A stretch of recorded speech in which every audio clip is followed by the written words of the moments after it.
At Dickens Heath Primary School in Solihull, Deputy Head Jackie Nichols has been carrying out an Assessing Pupil Progress case study.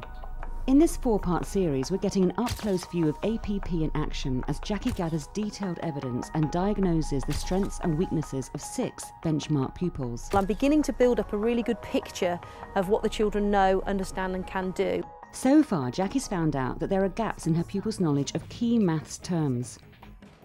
So she tapped into her pupils' love of music to reinforce their maths vocabulary. What do you notice about those instruments? I don't know how to pronounce it, but is it congruent or something? Good girl, it isn't. Let's go over to... This week we find out how a real maths lesson outside the classroom can inspire leaps in the children's maths learning. How are we going to absolutely test and see if it is? Jackie gets feedback from her 2 APP maths consultants. He, without any hesitation, drew 2 shapes that were congruent, whilst the others were kind of thinking about what it meant. And discovers that one of her pupils is exceeding expectations. But what I've seen from this is actually that he's tipping into the above expectation in terms of his shape. And we'll be getting more tips from teachers around the country who've already tried APP. I absolutely do feel that my teacher assessment, my teacher judgments now are listened to. And so my teaching has become more flexible, if you like. I now adapt what I'm doing so that I'm going to teach to meet those gaps.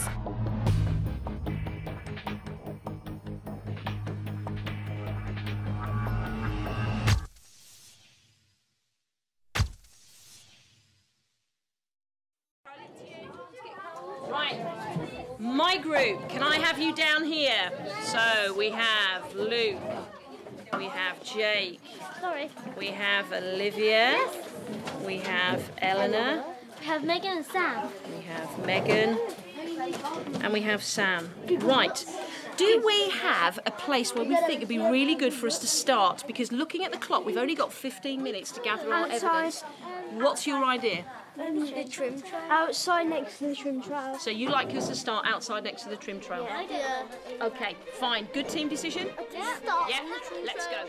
Today, Jackie is reinforcing her previous lessons on shape and measure, and she's challenged the pupils to find and photograph the shapes and angles they've been learning about. These will serve as inspiration for a piece of artwork they must then produce.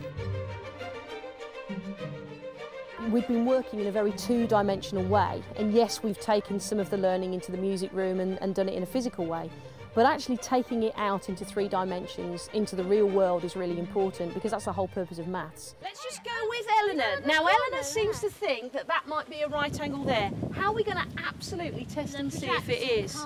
Because it's too high. It is quite high, isn't it? If you could stand on this. I can. So you've found 2 parallel. Okay, let's just do one thing at a time, Luke. I still think, have we got anything else? Just have a look at the equipment we brought with us. Have we got? We've got the ruler. Earlier today, Jackie and her APP mentor Donna discussed how she'd be assessing her pupils in this lesson. So what's going to happen in the next lesson? I think it's important now that I really focus in on those benchmark children so that I get a gauge across the class, really. Eleanor, Jake, Olivia, Megan, Luke and Sam span the various abilities within Jackie's class. We have triangles, which is the lowest group, which I used to be in, but Mrs. Owen thought that I was too good for that group. Maths is not my really strongest subject, but I still do like it. I like maths because I'm in the top group and we have quite hard challenges and it's very fun, maths. I find it harder than most people. Now, what are we actually looking for? The right angle. The right Right, angle. which bit of this ruler has got the right angle? There. Okay, right, Eleanor, since you were the person who spotted it, would you like to hold that up there? I'll hold your clipboard, that's it, for you. In this next lesson, Jackie is continuing to assess the progress of her benchmark pupils. I think that's pretty much there. Yeah. Right, so we've got right angle. So who was the one who spotted that one? Eleanor. We've got Eleanor. Now, with Eleanor, I think it's the accuracy. She can be quite quick to jump in, and she loves art, so I know she's going to be eager to get started on that. But I really need to rein her back and make sure that she's using the mathematical equipment rather than getting carried away with the artistic element. Right, now look at our list. We haven't got right angle there, but what can you see about that we could use? Don't know about perpendicular. We could use perpendicular. Why? Excellent. Why could we use perpendicular, Eleanor? Could you explain to Olivia why we could use this as an example of perpendicular? I'm not actually sure, really. I just looked at it and thought, oh, it's going to be perpendicular. What do we know about perpendicular lines? Think about in our music, Luke, when we had the horizontal melody line coming through, what did Luke do with the drum coming down? Go down. Right, what do we call that? Vertical. Vertical. With Olivia, I know Olivia will be bubbling over with excitement and enthusiasm. And again, it's just making sure that there are strong foundations there for her understanding. It's more of a consistent understanding, isn't it? Because sometimes it seems to be there and you think that she's got it, and then in another situation it's not there. Yeah. So we're in search now of our quadrilateral. I saw a train. I saw a train and it also has minis. It's got mini quadrilaterals inside. Right, she's got an idea about the mini quadrilaterals inside. So let's see what she comes up with. Oh, wow. Right, that is really interesting. Oh, no wonder it gets blocked. Olivia, why did you choose and want to use this one? There's one big quadrilateral and then there's like loads of mini quadrilaterals inside. Fantastic. What else could we use this for? It's also a square itself. It is a square itself. What else on our sheet could we use this for? We could put it in two categories here. Congruent. Ah, we could. Why could we use it? I think it was when we were taking the photos outside on the drain. There's like little squares and two lines meeting together, and I think Olivia pointed that out, that there's like little right angles in the corners, and then I just went, I know what perpendicular means now. Luke can sometimes find it tricky to put all his ideas down, and I'm actually hoping that this now will spur him on, and it'll be nice to see his creativity coming out through his artwork. There's something else we could use on this playground for congruent. Those tire wheels. What a great idea. Let's go over to the tyre wheels. Right, so Luke has spotted a fantastic place where we've got two examples of congruent. Mrs. Nichols, I found something, which is a cute angle. Cool. With Megan, I'd like today to see her being a little bit more assertive and to be the one that is coming up with the ideas and being more vocal. I know she understands, but I'd like her to show that confidence and that use of the vocabulary, certainly, to describe or to be able to identify the elements within her artwork. Do you think also you could pull out and try and tease out some of those names of 2D shapes? That was one of the things that she said that she wanted to look at. Yeah, definitely. On the base, one of these triangles. Just one. If you have one, it's a cute. It's an acute. What about this seating area here? It's obtuse. Right, why is that obtuse?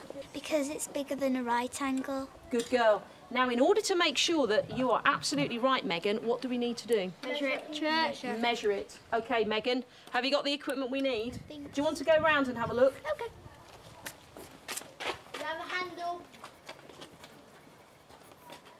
I found an obtuse angle, which was, is it? Yeah, obtuse angle, which is the bench in the shade shelter. It's like that, so it's obtuse. It's bigger than 90 degrees. Now, tell me about those sides. Right, let's find out from Sam. Sam, could you tell me, is this a square? No. OK, so now explain how you know it's not a square. The sides aren't all equal. Good boy. Sam, what I want to see again is that use of language. I did notice that he was struggling to attach the words to help him explain what he meant. So whilst he could point out that there was a right angle, he was struggling then to explain how he knows it's a right angle. And I think it's that qualification, it's the giving, it's the reasoning, isn't it, behind why he thinks something is the way it is. And there's partial understanding there, isn't there? So if he's responding to something that you've asked for, there's an element of understanding, but it's securing that, isn't it? And then getting him to use that and apply it in different ways. I agree. Bit more information. Think about their lengths. The width of it is bigger than the height of it. OK, so the length across the top is longer than down the side. So this would be an example of a quadrilateral, because what does quad mean? Four. Quad means 4, and what does lateral mean? Shape. Not shape, but 4 sides. The photography session was a great one. I really enjoyed doing that, and I think it showed me the children were so fired up and motivated. I was pleased that I decided to get them to work strategically first, to actually go out and plan what they had to do. And it also made them aware that they had to justify why those 2 lines that meet are perpendicular, why should we choose that photograph to show an obtuse angle. Right, that looks okay to me. She's zooming a bit. No, I think she's all right. And I think having that time and space with those 6 children to keep saying, but why, and prove it to me, and what would you use to show me, and how would you convince, that was really important. Before we find out more about Jackie's latest evidence, how have other teachers found assessing with APP?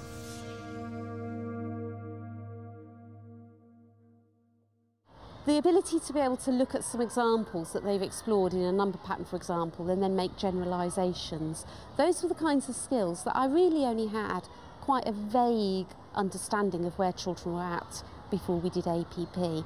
And I feel that I know those children much better now, but I also think I know the expectations, the assessment requirements much better now. So what you find is that very often children can do more than you think they can. The other thing happens that you think they know something, that you've taught the lesson and ticked all the boxes for a lesson, and then when they come to apply that, they can't. So it's helped at both ends of the scale, really. I absolutely do feel that my teacher judgments are valued as part of this process. I think that I feel very empowered that I know these children, I teach them every day, and all of the evidence and everything that I see that's in my head, that I've got written down, photographs, everything, all my observations, all feed into assessing their progress. With time to reflect on her evidence so far, Jackie has decided to change her level judgment of one child in particular. When I look at Luke within the classroom, he's working in line with national expectations in terms of his number and computation. But what I didn't have enough information about was necessarily the shape and measures. But what I've seen from this is actually that he's tipping into the above expectation in terms of his shape, which is really encouraging to see. So it's given me a much broader picture of Luke's knowledge and understanding. Certainly from the activities that I did with them earlier, Luke definitely shone out as knowing that and using that language. He talked about right angles, acute angles, obtuse angles. He, without any hesitation, drew 2 shapes that were congruent, whilst the others were kind of thinking about what it meant. I think the difference in my judgment from where I started before APP is that clearly Luke, in terms of shape and measures, now is exceeding age-related targets. Next time, we find out more about APP in practice when teaching their parents inspires real confidence in the children. I don't know, Tommy. It has to make 180 degrees. And finally, Jackie's evidence goes in front of the moderation panel. So for this one I started with insufficient evidence.